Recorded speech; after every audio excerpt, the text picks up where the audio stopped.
वन्देऽहं श्रीगुरो श्रीयुतपदकमलं श्रीगुरून् वैष्णवांश्च श्रीरूपं सग्रजातं सहगणा रघुनाथान्वितं तं सजीवं साद्वैतं सावधूतं परिजनसहितं कृष्ण चैतन्यदेवं श्रीराधा कृष्णपादान् सहगणा ललिता श्रीविशाखान्वितांश्च वंशाकल्पतरुभ्यश्च कृपा सिन्धुभ्यैव च पतितानां पावनेभ्यो वैष्णवेभ्यो नमो नमः। नमो महवदन्याय कृष्णप्रेमप्रदायते कृष्णाय कृष्णचैतन्य नाम्ने गौरतिसे नमः। हे कृष्णा करुणा दीनबन्धो जगत्पते गोपेश विगागन्त राधाकान्त नमस्ते। तप्तकाञ्चन गौराङ्गी राधे वृन्दावनेश्वरी वृषभानुसुते देवी प्रणमामि हरिप्रिये। श्रीकृष्ण चैतन्य प्रभु नित्यानन्द श्री अद्वैत गदाधर शिवासादि गौरभक्तवृन्द। हरे कृष्णा कृष्णा कृष्णा हरे हरे हरे राम राम राम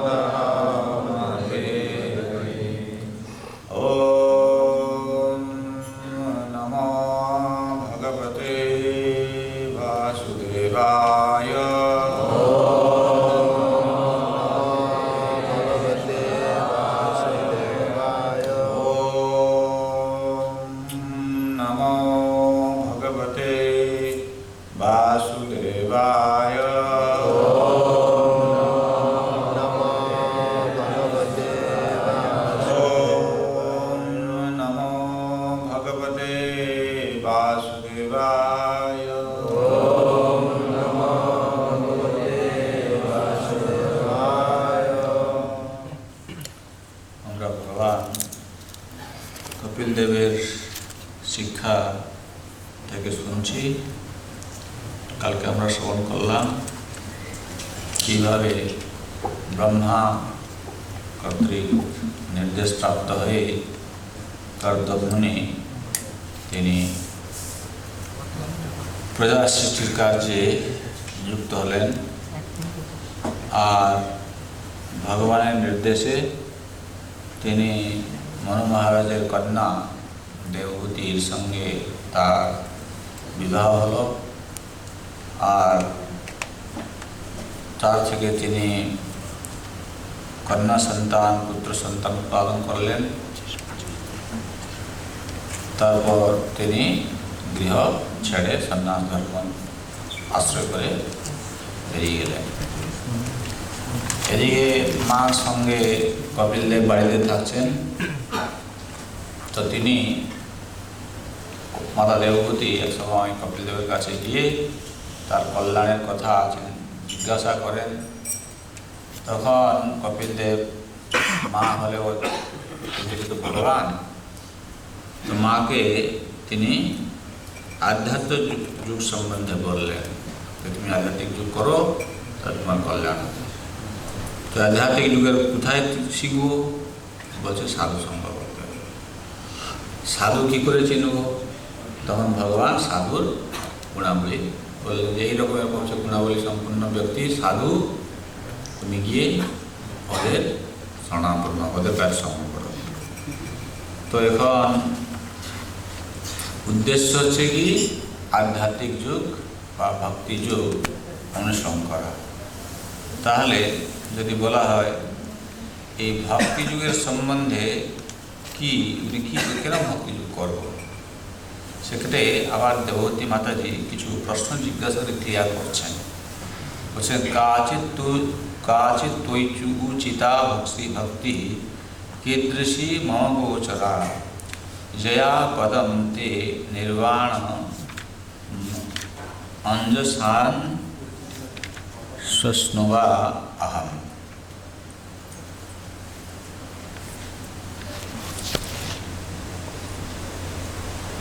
অঞ্জসা অন্বাস্নুবা অহম। তো তিনি বলছেন যে কাচিৎ উচিতা ভক্তি। এখন দেখা যাচ্ছে কি, যেমন আপনারা বাংলাদেশ থেকে আসছেন, বাংলাদেশ থেকে বিভিন্ন মন্দিরে যাবেন, দেখুন সকলে কিন্তু ভক্তি করছে, তাই না? সে হরিবল পাটিও ভক্তি করছে, আরও কালাচাঁদও ভক্তি করছে। কালাচাঁদ আলাদা মনে হচ্ছে, কালাচাঁদ আর হরিবল তো আলাদা, অনেক মতাবলম্বী আছে, ওইটাই বলছি। তো ওখানে লোকনাথ আছে, হ্যাঁ, এই তো তিনজনকে আমি জানি, আর তোমরা অনেকে জানবে আছে, অনুকূল আছে, অনুকূল আছে, হরিচাঁদ গুরুচাঁদ আছে, ওটা আছে হরিবল পার্টি, দয়াময় পার্টি আছে, দয়াময় পার্টি। তো লোকনাথ, তো ওরা সকলে কি করছে? সকলে ভক্তি করছে না? ভক্তি করছে তো? সাধু বলছে সকলে ভক্তি করছে। তো এই ভক্তি করে কাকে পাচ্ছে? ভগবানকে পাচ্ছে। সেই জন্য দেবহূতি মাতা বলে এই তো সমস্যা আমাদের বাঙালিদের মধ্যে, এইটা একটা খুব বিরাট বিশাল একটা গুণা মেলা আছে। যেখানে যাবে বসে চলছে, ভক্তি হচ্ছে। ভক্তি কার জন্য করতে হবে, কাকে ভক্তিতে পাবে, কি হচ্ছে না কিছু বুঝে না। সেই জন্য এখানে দেবহূতি মাতা বলছেন কাচিৎ তৈ উচিতা ভক্তি কীদৃশী মম গোচরা। তুমি বলো যে কীরকম প্রকার ভক্তি করলে, অভ্যাস করলে তোমাকে পাওয়া যাবে। কিছু বুঝে যাচ্ছে? সব কিছু ভক্তি করে আবার ভগবানকে পাওয়া যায় না। এই জন্য যারা ইস্কনে আসছে তাদেরকে বুঝতে হবে যে আমরা লোকনাথ বাবার যারা ভক্ত আছে তাদের সঙ্গে আমরা মেলামেশা করি না, বা হরিবল পার্টির সঙ্গে মেলামেশা করি না, হরিচাঁদ গুরুচাঁদের আমরা যে অন্যান্য যারা আছে, কেন? তাদের যে প্রদর্শিত পথ, যেটাকে তারা ভক্তি বলে মনে করে, তারা তো ভক্তি মনে করলে হবে না, কিন্তু তারাই সেটা ভক্তি বলে মনে করে, কিন্তু সেটা কিন্তু ভগবানকে পাওয়া যাবে না। কারণ আরে ভগবানকে পেতে হলে কীরকম ভক্তি করতে হবে সে তো ভগবানই বলবে না, আর কি বলতে পারবে?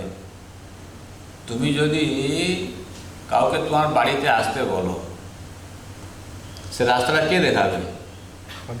তোমাকেই দেখাইতে হবে। তোমার বাড়িতে আসবে কি করে? তুমি জানো তোমার বাড়িটা কোথায় আছে।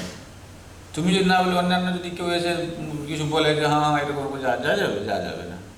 তো এইরকম ব্যাপারটা হচ্ছে এইরকম যে কি না, ভগবানকে যে কীরকম ভক্তি করলে পাওয়া যাবে এটা ভগবানই বলবে। যখন ভগবান বলে থাকেন তখন বোঝা যায় যে হ্যাঁ এই ভক্তিটা হচ্ছে ভগবত প্রাপ্তি করাবে। সেদিন তিনি বলছেন যে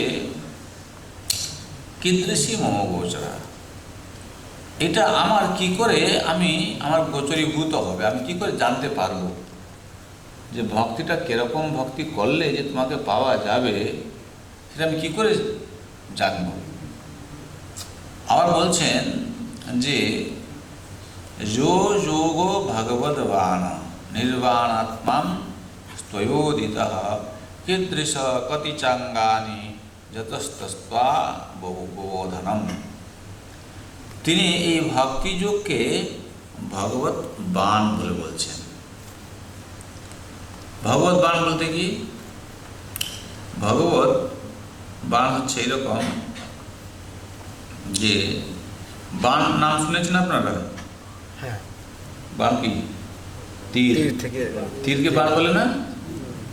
যে ধর্মতে লাগিয়ে তীরটা যে ছাড়ে এটাকে বাণ বলে। তো বাণ কোথায় যায়? নির্দিষ্ট একটা গন্তব্যস্থলে। সে আমটা পারবে, লক্ষ্য করছে আমের যে বটাটা আছে ওখানে গিয়ে যেন লাগে, তাই না? বানটা গিয়ে ওখানে লেগে যাচ্ছে, তারপরে কি তার আমটা পাচ্ছে কি পাচ্ছে না? আমটা পেয়ে যাচ্ছে, যে ফলটা পাওয়ার কথা পেয়ে যাচ্ছে, তার গন্তব্যস্থান চলে যাচ্ছে। তো সেই রকম বলছে দেবভূতি মাতা বলছেন যে আমি এমন তেমন কোনো কিছু ভক্তিকে করতে চাইছি না, যে ভক্তি করলে বাণের মতন গিয়ে ভগবানের চরণে পৌঁছাতে পারবো, ওটা আমাকে ভগবান চরণে নিয়ে যাবে। কি বুঝে যাচ্ছে? যো যোগ ভগবত বাণ। তো এখন সেই জন্য বলা হচ্ছে যে আমরা যে অন্যান্য ধর্মাবলম্বী গোষ্ঠীরা রয়েছে তাদের থেকে আমাদের যে ভক্তির জালন পদ্ধতিটা আছে সম্পূর্ণভাবে ভিন্ন। কারণ ভগবান সেটি দেখিয়ে দিয়ে গেছেন। ভগবান বলেছেন যে ভগবানকে কীভাবে প্রাপ্ত করতে হবে। সেদিন তিনি বলছেন সেই ভগবত বাণীর কথা আমাকে বলো। বলছেন আপনি বিশ্লেষণ করেছেন যে যোগের লক্ষ্য হচ্ছে পরমেশ্বর ভগবান এবং তার উদ্দেশ্য হচ্ছে সম্পূর্ণরূপে জড়জাগতিক অস্তিত্বের নিবৃত্তি সাধন করা। দয়া করে আপনি বলুন সেই যোগ কি প্রকার, অর্থাৎ সেই ভক্তি যুগটি কীরকম এবং কতভাবে সেই অলৌকিক যোগের বোঝা যায়, যোগকে বোঝা যায়। অর্থাৎ এই ভক্তিটা, যে ভক্তিটা বাণীর মতন আপনার চরণে আসবে, সেটা কি কত প্রকার আছে একটু আমাকে বলুন ভালো করে। তার ভক্তির আবার প্রকার রয়েছে। তারপর তিনি বলছেন যে দেখো হে প্রিয় পুত্র কপিল, এখন আমি তো স্ত্রী কুলে জন্মগ্রহণ করেছি, আমি অতটা কিছু বুঝি না। তো তুমি আমাকে এমন সরল করে বুঝিয়ে দাও যাতে করে আমি এই জিনিসটা ভালো করে বুঝতে পারি। তো ভগবান যখন তার মা থেকে এরকম প্রশ্ন আবার শ্রবণ করলেন তখন তিনি অত্যন্ত প্রসন্ন হলেন এবং মৃদু হাসি দিয়ে তিনি মাকে তিনি তার উপদেশ দিতে শুরু করেন। এখন আমরা যে আলোচনা করব যে তিনি বলছেন যে কীরকম ভক্তি আপনার চরণে আমাকে নিয়ে যেতে পারবে, ওই ব্যাপারে এখন বলা হচ্ছে। শ্রী ভগবান বাচ দেবানাম গুণলিঙ্গানাম আনুষবিক কর্মণাম সত্য এবৈক মনসো বৃত্তি স্বাভাবিকী তুজা অনিমিত্তা ভগবতী ভক্তি সিদ্ধের গরিয়সি। তারপর হচ্ছে জরে আত্যাসুজা কোশম নিকীর্ণম অনুরোধ। দেবানাম গুণলিঙ্গানাম আনুশ্রবিক পূর্ব আনুশ্রবিক কর্মনাম। এখন আমরা দেখতে পাই বিভিন্ন লোক আছে, এই দেবতা বললে কাকে বোঝায়?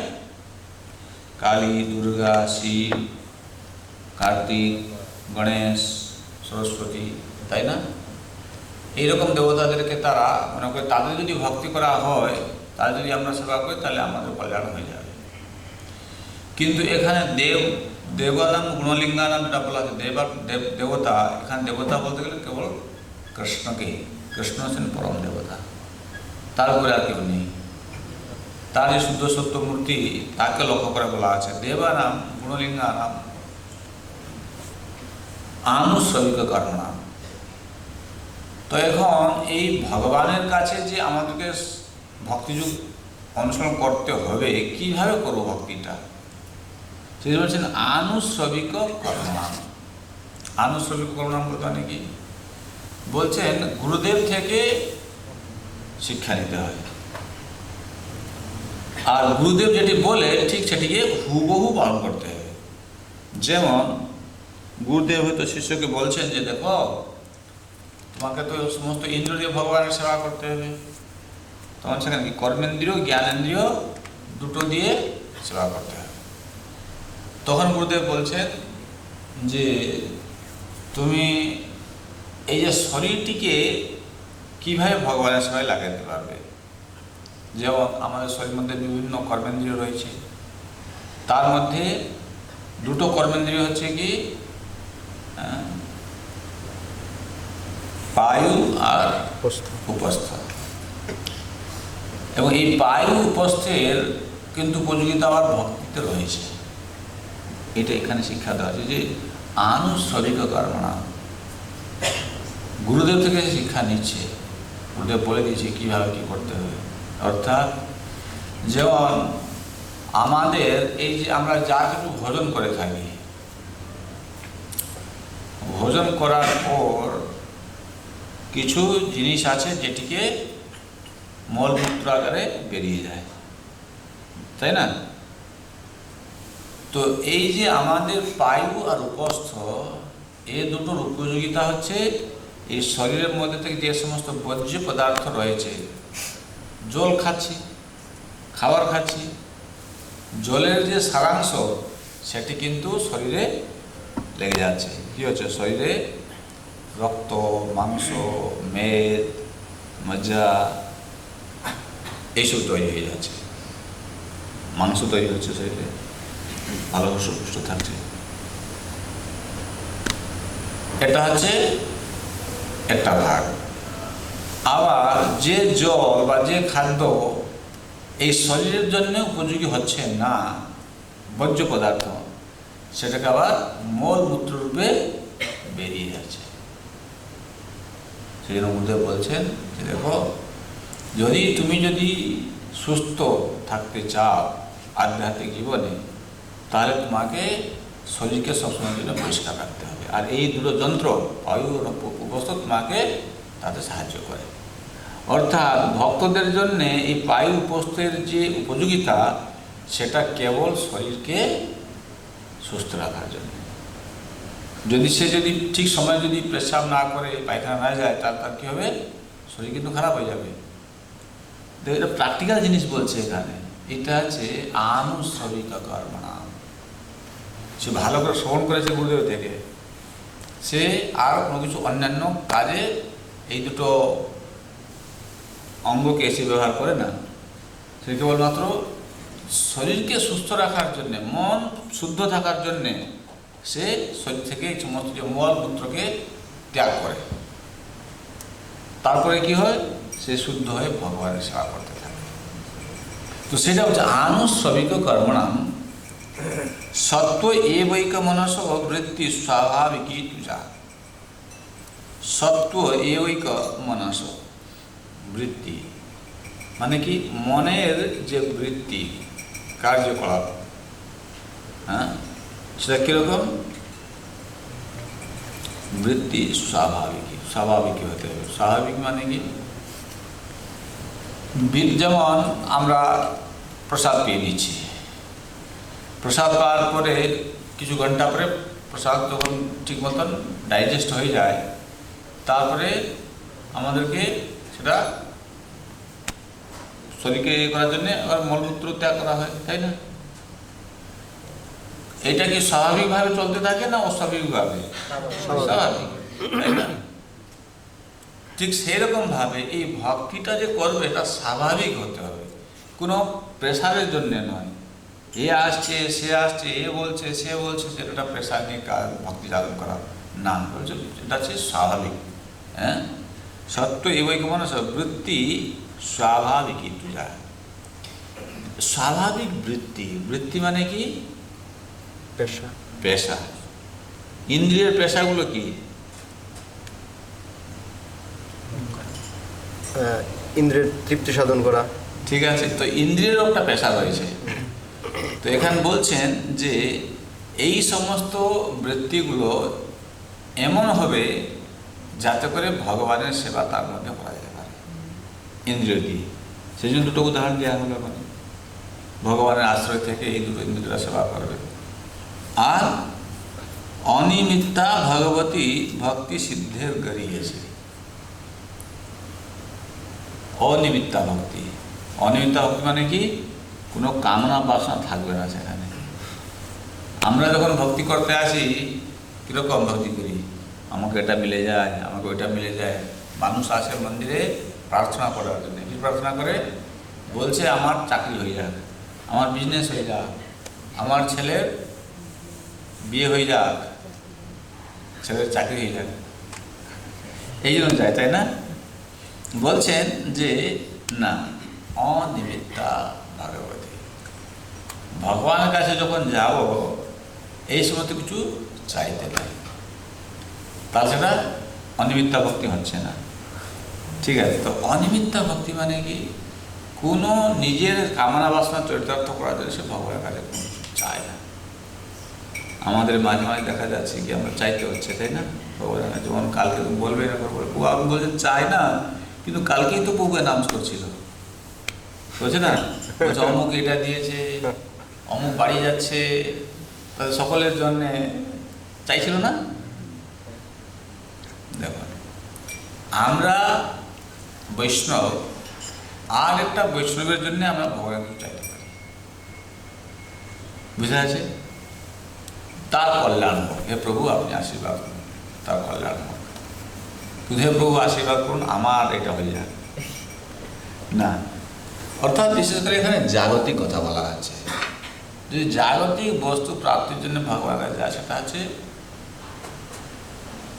মিশ্র ভক্তি হয়ে যাচ্ছে। অর্থাৎ কত কর্ম মিশ্র হোক, জ্ঞান মিশ্র হোক, তা হয়ে যাচ্ছে। সেই জন্য বলছেন যে অনিমিত্তা ভগবতী ভক্তির সিদ্ধে গড়িয়েছে। সিদ্ধিটা কি জানেন? সিদ্ধিটা মহারাজ বলছিল সিদ্ধ শব্দ থেকে আসছে। সিদ্ধ যে যার উদ্দেশ্য। সিদ্ধি, সিদ্ধি কি? সফল হওয়া। তো এখন এই যারা আধ্যাত্মিক চর্চা করে তাদের সফলতা কোথায়? মুক্তি, তাই না? মুক্তি প্রাপ্তি মানে সেটা হচ্ছে তার সফলতা। কিন্তু এখানে যেটা ভগবান মাতা বিভূতিকে বলছেন সেটা মুক্তিকে লক্ষ্য করে বলছে না, বলছে মুক্তি থেকেও গড়িয়েছি, তার থেকেও আরো বড়। অর্থাৎ যারা মুক্তি কামনা করে, মুক্তি কামনা বিভিন্ন রকমের মানুষ করে থাকে। যেমন কিছু লোক আছে আমাদের মতন, তারা সবসময় চায় যেন আমার কোনো কিছু অসুবিধা না, আমার ব্যাপার ঠিক চলবে, বা আমার সার্ভিস ঠিক থাকবে, আমার শরীর ঠিক থাকবে, আমি যাদের সঙ্গে আছি ওরা আমাকে ভালো বলবে, যেন আমাকে রোগ না হয়। আর যদি রোগ হয়ে থাকে তাড়াতাড়ি রোগ থেকে মুক্ত হয়ে যাক। এইগুলো হচ্ছে কি না, এই নিমিত্ত ভূতা ভক্তি। অর্থাৎ সে চাইছে কি সেখান থেকে কিছু প্রাপ্ত হবার জন্য। কিন্তু এখানে বলছে যে যারা এই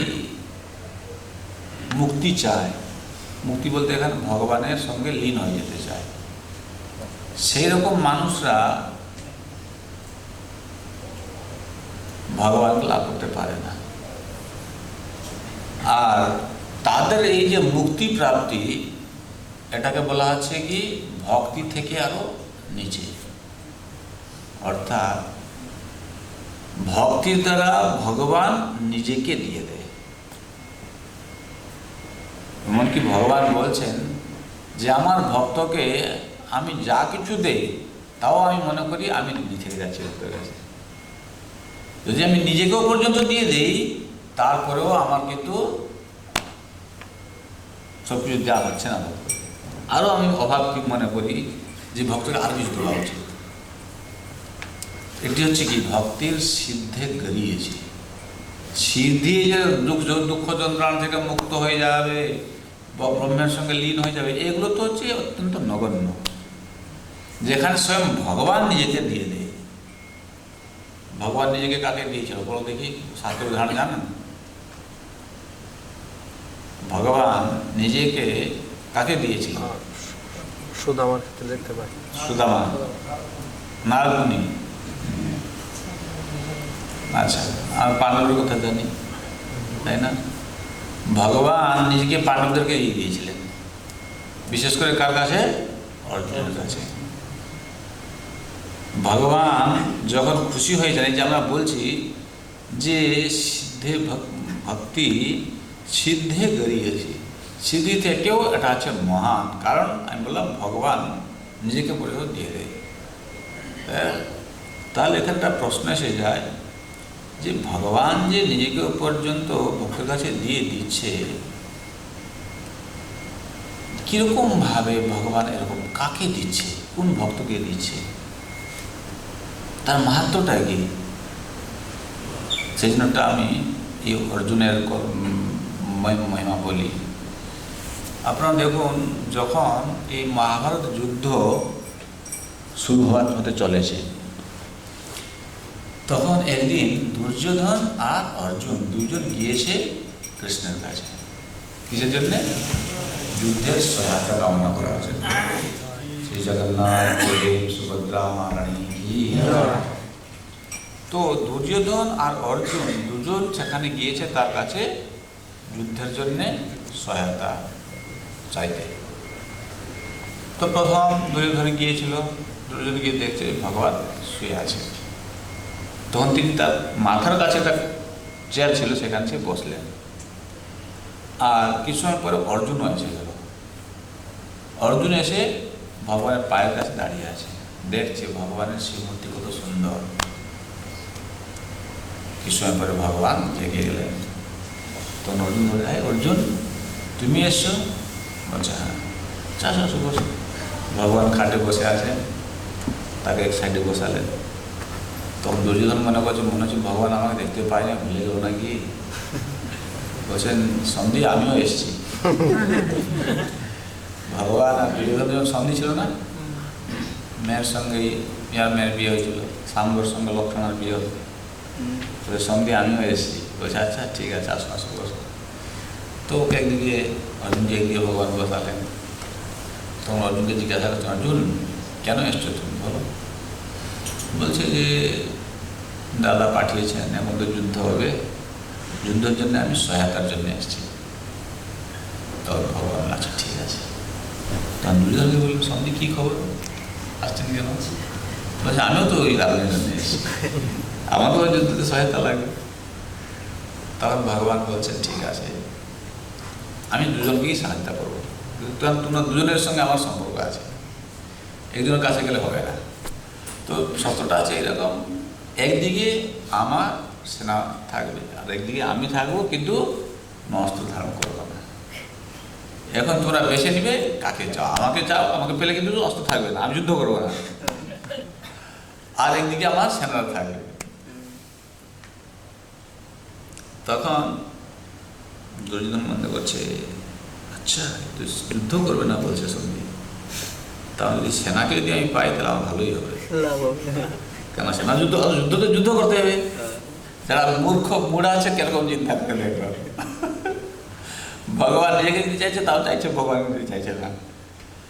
তখন ভগবান বললেন যে দেখো দুর্যোধন, ভগবান তো অন্তর্যামী সব বুঝেন, বলছেন দেখো অর্জুন হচ্ছে বয়সে ছোট, আর আমি যখন ঘুম থেকে উঠলাম প্রথম অর্জুনকে দেখেছি, তো সেই সূত্রে দেখা যাচ্ছে কি না প্রথম চয়েসটা অর্জুনকে দিতে হবে। দুর্যোধনের মাথায় বজ্রপাত হয়ে গেছে, বলছে আরে ভাই যদি সেনা নিয়ে নিল তার গেল। তখন ভগবান বলছে ঠিক আছে অর্জুন, তাহলে তুমি বলো তুমি কাকে নিয়ে বলো। তখন অর্জুন বলছে আমি আপনাকে চাই। দুর্যোধন তো খুশি হয়ে গেছে, বাহ আমি জিতে গেছি। তখন বলছে সমধি এবার আজ্ঞা দিয়ে দিন সেনাকে, আমি নিয়ে যাচ্ছি। ভগবান ঠিক আছে যাও যাও। ভগবান আজ্ঞা দিয়ে দিলেন, সেনা নিয়েও বেরিয়ে চলে গেল। তারপর ভগবান অর্জুনের দিকে ঘুরে তাকিয়ে দেখে বলছেন অর্জুন তোমার মাথা ঠিক মতো কাজ করছে তো? বলছে কেন? বলছে তুমি এত মূর্খ আমি জানতাম না, তোমাকে আমি প্রথম খোলাখুলি বলে দিলাম যে আমি যুদ্ধ করব না, অস্ত্র ধরবো না, এক সাইডে থাকবো আমি, আরেক সাইডে আমার সেনারা থাকবে। তুমি যুদ্ধের জন্য সহায়তা চাইতে এসছো, আমি বলছি অস্ত্র ধরবো না, আর তোমার মাথা ঠিক থাকলে তুমি আমাকে চাইতে? তখন বলছে আমার মাথা ঠিক আছে। তখন ভগবান বলছে কি তুমি কি চাইছো, আমি কি করবো তোমার জন্য? বলছেন সখা তুমি আমার রথটা চালাতে পারবে তো? বলছে হ্যাঁ আমি রথ চালাতে পারবো। এই যে দেখো ভক্তি ভক্তি সিদ্ধে করিয়েছে। এখানে দুর্যোধন সিদ্ধি মনে করছে কি যুদ্ধ করে সে জয় লাভ করবে, সেটি হচ্ছে তার সিদ্ধি। এবং তার জন্য কি করে সিদ্ধি লাভ করার জন্য কি লাগবে? তার সেনা লাগবে, সেনা দিয়ে যুদ্ধ করে সে জয় লাভ হয়ে যাবে, সিদ্ধি লাভ করবে। কিন্তু সিদ্ধিরও বাপ এখানে বসে আছে, সে বুঝতে পারছে না, তাকে নিচ্ছে না। অর্জুন কি করলো? বলছে তুমি আমার সারথি হলে? হ্যাঁ সারথি হবো। ভগবান তার ভক্তের জন্য সব কিছু করার জন্য নিজেকে যখন ভগবান দিয়ে দেয় যে ভক্তির মাধ্যমে, তার থেকে আর সিদ্ধির কি মহিমা আছে? তো এইটাই বলতে চাইছেন এখানে কপিল দেব যে মা ওই ভক্তিটা হচ্ছে এরকম যেটা কি মুক্তি থেকেও আরো মহিমান্বিত। তারপরে বলছেন ভগবান আমাদেরকে লক্ষ্য করে বলছেন মাঝে মাঝে কি হয় আমরা এই যে ভক্তি যাজন করে থাকি, কার মধ্যে একটু কিছু যদি জাগতিক কামনা বাসনা থাকে, দেখে আমরা তাদের কী করে হয়তো সে অহংকারী হয়ে গেছে, বা তার মধ্যে শোক ঠিক আছে আছে, তো দেখে শোক ভয় দেখে আমরা তাদেরকে বলি আরে তুমি কী করছো, ভক্ত হয়েছো না, ভক্ত হতেই পারে নাই, ও না ভালো ভক্ত না, এরকম ওই সমস্ত মায়ামোহ ত্যাগ করতে পারে না। বুঝে আছে কি বলে? এখন মায়ামোহ ত্যাগ করতে পারে নাই, যেমন ও মায়ামোহ ত্যাগ করে দিয়েছে। তো এখন এই মায়া মোহ যারা ত্যাগ করতে পারে নাই তাও এই ভক্তি করছে, আর যারা মায়া মোহ ত্যাগ করতে পারে না তার সে লোকনাথের বা অন্য কারো ভক্তি করছে, তার মধ্যে পার্থক্যটা দেখুন। সেই জন্য কপিল দেব বলছেন জরয়া ত্যাসুজা কোশম নিগীর্ণম অনলো যথা। যখন আমরা কোনো কিছু ভোজন করি, ভোজন করার পরে এই ভোজনটাকে যে হজম করার, কে হজম করে?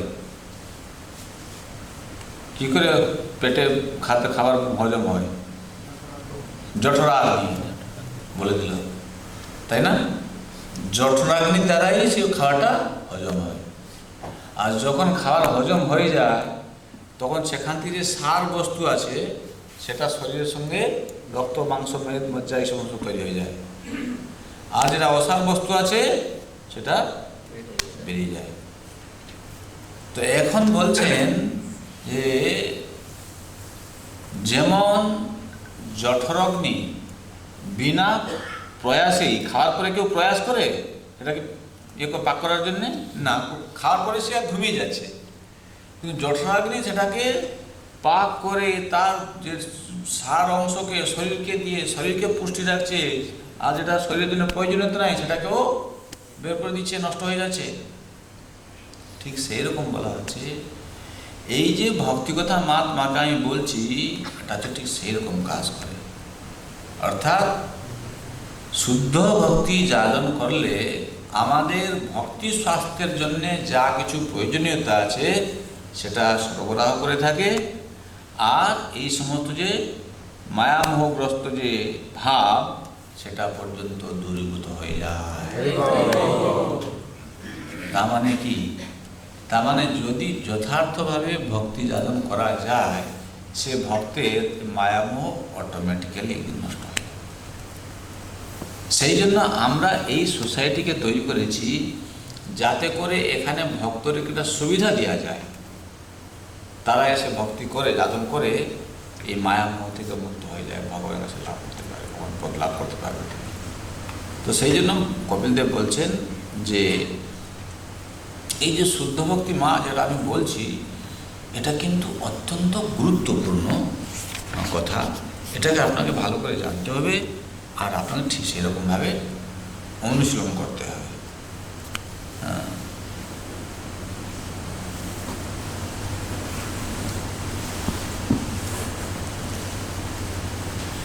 তারপর ভগবান বলছেন, যে শুদ্ধ ভক্ত সর্বদাই আমার শ্রী পাদ পদ্মের সেবায় যুক্ত, তিনি কখনো আমার সঙ্গে এক হয়ে যেতে চান না। এই প্রভাব ঐকান্তিক ভক্ত সর্বদাই আমার লীলা বিলাসের এবং কার্যকলাপের কীর্তন করে।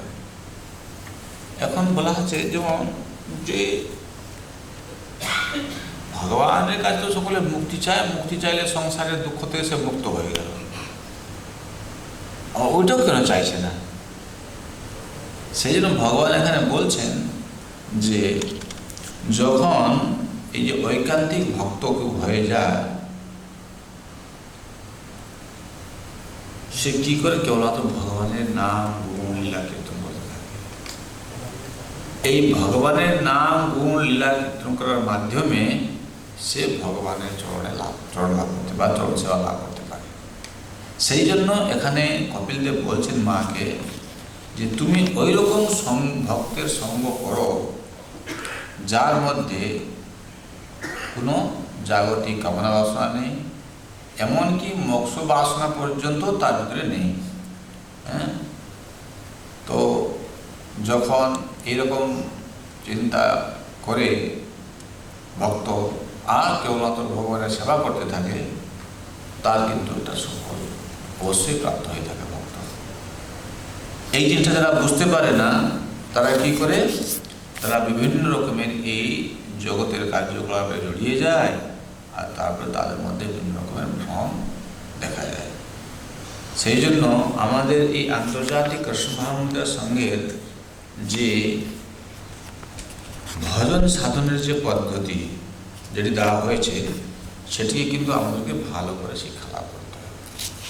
তারপরে ভগবানের মুক্তিদেবতা জিজ্ঞাসা করছেন যে বিভিন্ন প্রকারের ভক্তি আছে, সেই ভক্তির প্রকার সম্বন্ধে আমাকে বলুন, কেন আমি কোন ভক্তিটা করব যদি আমি না জানি।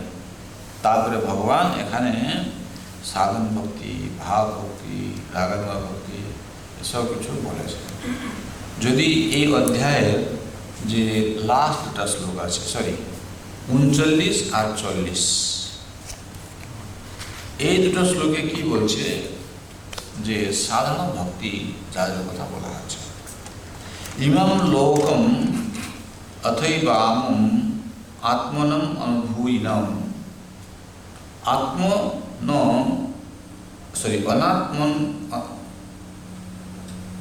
আত্মানম अनु जे चेह जे राय वसवो गृह विसृज्य सर्वन्यांश মামেব বিশ্বতোমুখম ভজন্ত্যোনন্যনয়া ভক্তিয়া তাম স্মৃত্यो রতি পারেত। এখানে বলছেন ইমম লোকম তথৈবাম আত্মানম উভয়ায়নম, অর্থাৎ ভক্ত যখন এই জগতের যে সুখ সমৃদ্ধি আর পরবর্তী জগতের সুখ সমৃদ্ধি, অর্থাৎ এখন আমরা বাংলাদেশে এখন আমরা সিঙ্গাপুরে আছি, আর যখন বাংলাদেশে যাব সেখানে একটা আলাদা রকমের ভাব আছে, এখানে কিন্তু আলাদা রকমের ভাব আছে। তখন বলছেন, ভগবান বলছেন যে এই জগতের যে সুখ আর অপর জগতের সুখ, সিঙ্গাপুরের সুখটা একটু বেশি আছে না, বাংলাদেশের সুখটা একটু কম আছে। এই জগতের যদি আমরা একটা উদাহরণ দিই, কিন্তু যারা শাস্ত্র পড়ে তারা জানে এখানকার যে সুখ আর স্বর্গের যে সুখ তার মধ্যে কিন্তু আলাদা রয়েছে, ভিন্নতা রয়েছে।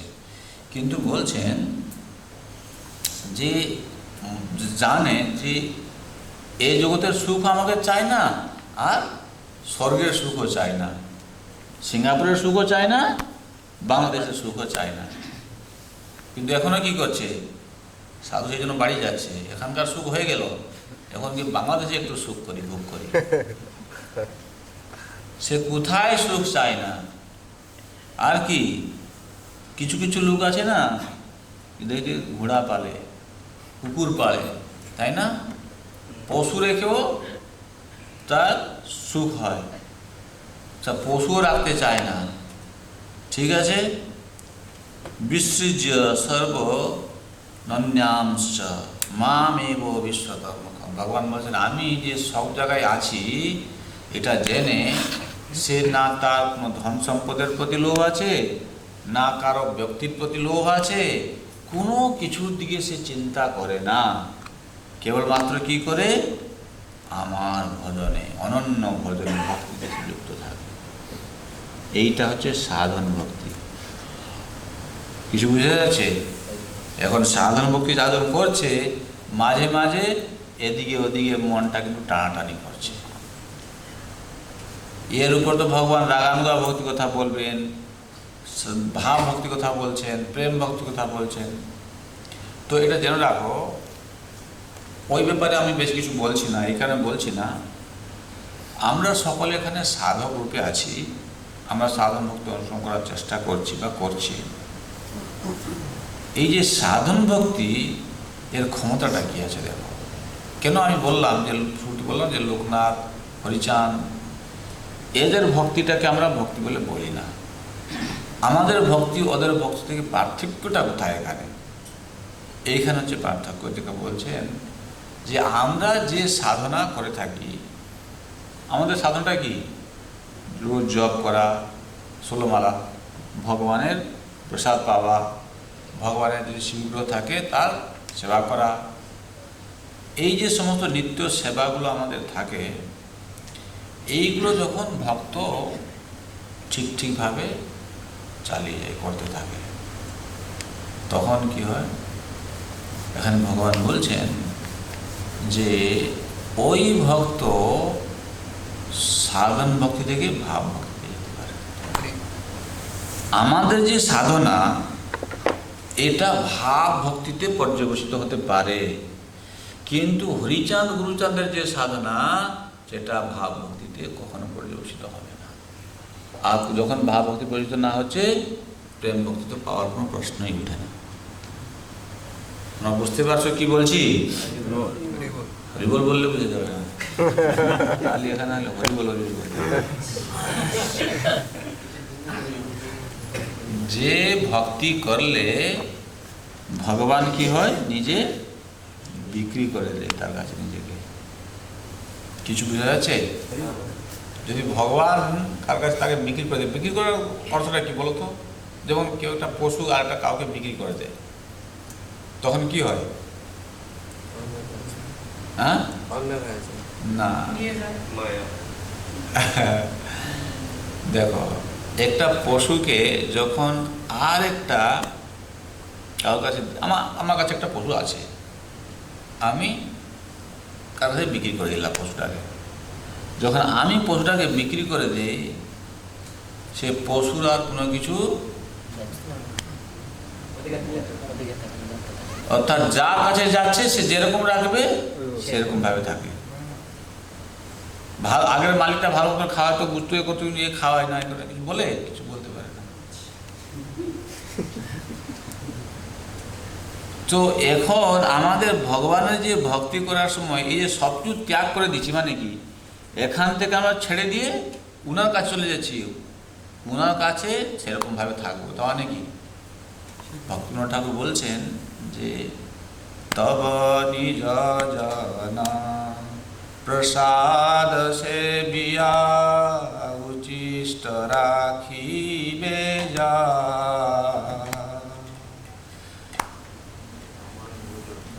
আমার ভজন পরমানন্দে প্রতিদিন হবে তাহা বলছেন। অর্থাৎ যখন এই যে জগতের সব কিছু ত্যাগ করে ভগবানের চরণে আত্মসমর্পণ করছে, বলছে ভগবান আপনি খেয়ে আপনার ভক্তরা প্রসাদ পাওয়ার পরে যেটা অল্প করে উচ্ছিষ্ট হবে থাকবে, হ্যাঁ সেটা আমি খাবো। বলছে কুকুরের মতন, এখানে কুকুরের উদাহরণ দিচ্ছে। এরকম কুকুর কি করে, মালিকের কাছে থাকে, মালিক খাবে যেটা বেশি হয় কুকুরে দিয়ে দিয়ে খেয়ে নেয়। বলছে আমি সেরকম থাকতে চাইছি।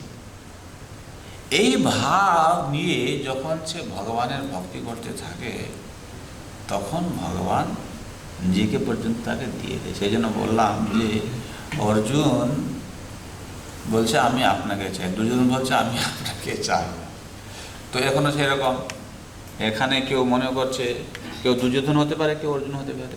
কজন অর্জুন আছে আমি জানি না, তো দুর্যোধন বেশি আছে, তাই না? দুর্যোধন চাইবে নাকি বেশি আছে নাকি?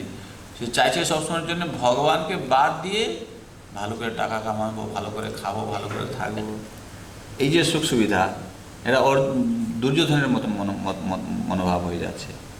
কিন্তু আমাদেরকে কি করতে হবে? অর্জুনের মতো মনোভাব রাখতে হবে। মানে কি, অর্জুন কি তার পরিবারকে খেতে দিচ্ছিল না? অর্জুন ইনকাম করছিল না? এত বড় যোদ্ধা ছিল অর্জুন। এখানে বক্তব্যটা আছে এরকম যে ভগবানের ভক্তিতে এইরকমভাবে ঐকান্তিকভাবে আসছে, সে মনে করে কি কোনো না কোনোভাবে আমার জীবনটা যেন মিটে যায়। যদি আহার সংগ্রহ করার জন্যে, ইন্দ্রিয় তর্পণের সামগ্রী জুটানোর জন্যে বেশি সময় যদি আমি অতিবাহিত করছি, কিন্তু পরবর্তীতে কি হচ্ছে, আমার কিন্তু লক্ষ্য থেকে আমি ভ্রষ্ট হয়ে যাচ্ছি। সেই জন্য সে কী করছে, সবসময় চেষ্টা করে যে ভক্ত সঙ্গে থেকে কিভাবে একটু করে বেশি করে হরিকথা হরিভজন হতে পারে। যেমন গতকালকে দেখুন, গতকাল আপনারা আসলেন এইখানেও থেকে গেল রাত্রেবেলা, কেন বলছে না কাল সকালবেলাও যাতে করে একটু হরিভজন হতে পারে। মঙ্গলা আরতি হলো, এখন আমরা ক্লাস করছি, আবার যাবে। তো এইটাই হচ্ছে আমাদের কামনা। কিন্তু এখানে এই ভক্তি জাগরণ করার সময় আমাদের কতগুলো জিনিসের প্রতি একটু ধ্যান দিতে হবে, যাতে করে আমরা যেন এই ভক্তির ভুল পথে না যাই। আর আমরা যে ভক্তিটা করছি, এই ভক্তি কিন্তু বিভিন্ন রকমের ভক্তি আছে, জানো তো? রাজসিক ভক্তি শুনেছ, তামসিক ভক্তি শুনেছ, হ্যাঁ? এই ভক্তি কিন্তু রজগুণের প্রভাবের দ্বারা হতে পারে, ভক্তি কিন্তু সত্যগুণের প্রভাবের দ্বারা হতে পারে, ভক্তি কিন্তু আবার তমগুণ প্রভাবের দ্বারা হতে পারে। কিন্তু আমি কি করে বুঝবো আমি কিরকম ভক্তি করছি? তোমরা জানতে চাও? তো ওই যে কিরকম ভক্তি করছো,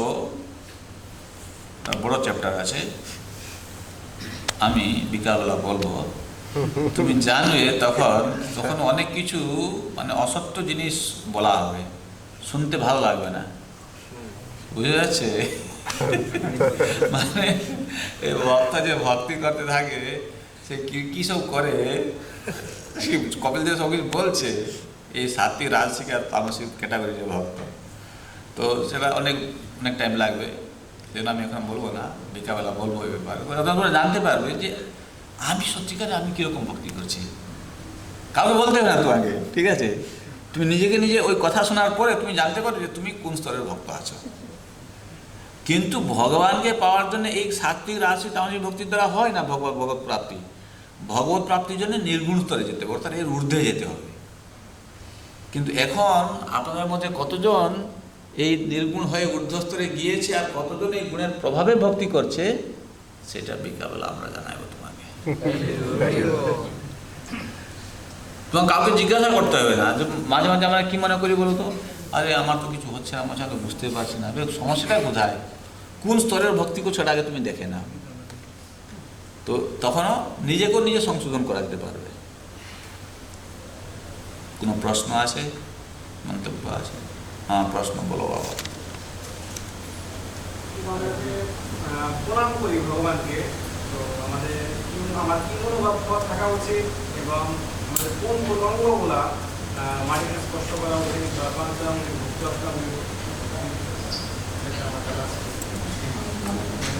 ভগবানের কাছে যখন প্রণাম করা হয় আমাদের হাত লাগতে হবে, মাথা লাগাইতে হবে, পায়ে লাগাতে হবে, জানু লাগাইতে হবে, আবার চক্ষু দিয়ে ভগবানকে দেখতে হবে, আবার মন দিয়ে ভগবানের চিন্তা করতে হবে।